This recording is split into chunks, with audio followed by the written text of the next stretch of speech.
तर आता मी आलेले आहे तळामध्ये. इथं आमची भात शेती आहे आणि आता 8 दिवसापूर्वीच आम्ही पेरणी केली होती भाताची आणि आता छोटी छोटी रोपं वरती आलेली आहेत.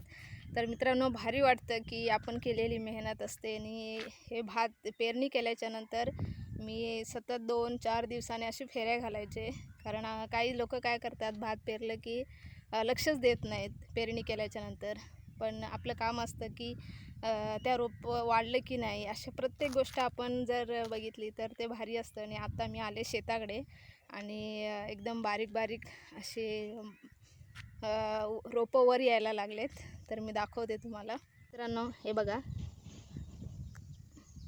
हे आहे भात पेरल्याच्या नंतर जवळजवळ 8 ते 10 दिवसानंतर ही रोपं आता अशी वरती आलेली आहेत. एकदम बारीक आहेत. सो घट्ट पातळ कसं झाले हे थोडं अजून वाढल्याच्या नंतर कळेल. पण भारी वाटतं जेव्हा आपण मेहनत करतो आणि मेहनत घेतल्याच्या नंतर जेव्हा अशा प्रकारचे पीक यायला सुरुवात होते तेव्हा खूप भारी वाटतं. हे आहे आमच्या तळ्यातली सगळ्यांची शेतं आहेत.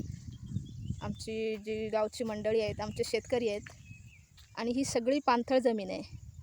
इथं नाचणी होत नाही कारण इथे सतत पाणी असतं. आणि बघा, हे पण शेत, हे वहिनीचं शेत आहे. ही दोन्ही शेतं एकदम याची पेरणी केली होती. पण हे थोडं लेट येईल कारण क्वचित कुठंतरी आलेले आहेत त्याला पण रोपं. त्याच्यानंतर मी तुम्हाला सुधीर भाऊ यांचं शेत दाखवणार आहे.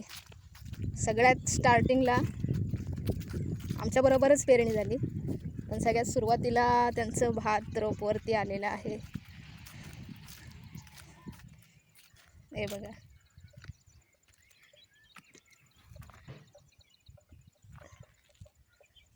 इथून लांबून दिसत नाही, थोडं जवळ जाते. बांधाला बिलं बघा आहेत भरपूर. भीती वाटते एकदाच कोणी तोंड वर काढलं तर वाट लावायचं माझे. इकडून दाखवते भाऊंचं शेत.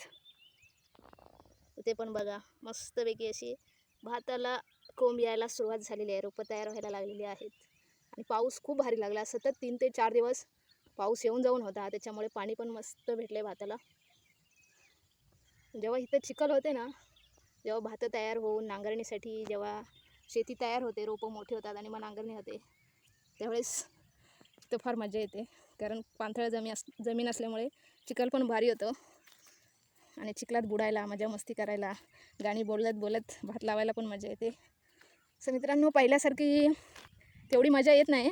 कारण कसं आहे, आता मस्ती करणारे लोक मुंबईला जाऊन राहिले, आमची पोरं मुंबईला जाऊन राहिली, त्याच्यामुळे मोजकेच गावाला शेतकरी राहिले.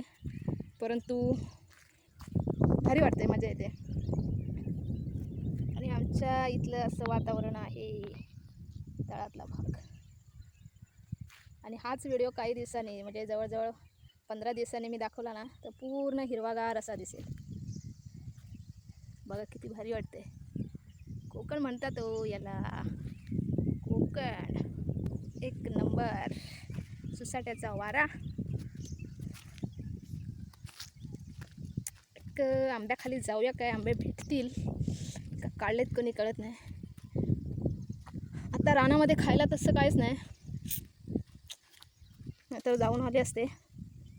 चला मित्रांनो, टाटा बाय बाय. माझ्या चॅनलवरती नवीन असाल तर चॅनलला सबस्क्राईब करा आणि जास्तीत जास्त लोकांना शेअर करा, जेणेकरून माझे भात लावणीचे व्हिडिओ आणि शेतीचे बरेच व्हिडिओ मी अपलोड करणार आहे.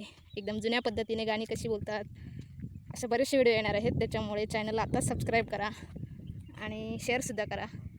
So tata bye bye bye bye.